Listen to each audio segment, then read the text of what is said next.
চাকরিতে পুনর্বহাল, রাষ্ট্রীয় সুযোগ সুবিধা নিশ্চিত সহ ৩ দফা দাবিতে কাকরাইল মোড়ে অবস্থান নেওয়া চাকরিচ্যুত বিডিআর সদস্যদের উপর জলকামান, লাঠিচার্জ ও সাউন্ড গ্রেনেড নিক্ষেপ করে ছত্রভঙ্গ করে দেয় পুলিশ।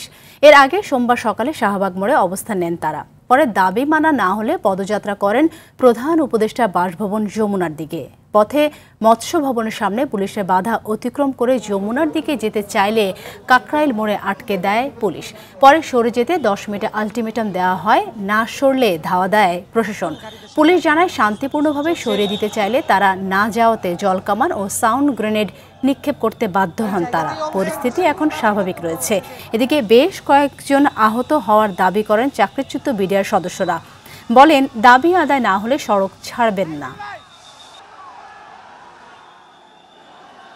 আমাদের পর জল কামান মারা হয়েছে, টিয়ার সেল মারা হয়েছে, গ্যানেট সাউন্ড মারা হয়েছে।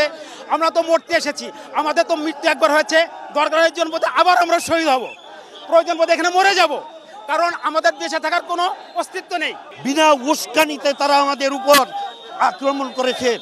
আমরা তারপরও তাদের এই আঘাতের পরও তাদের সাথে আমরা কোনো প্রকার দুর্ব্যবহার, দুরাচরণ করিনি এবং করব না।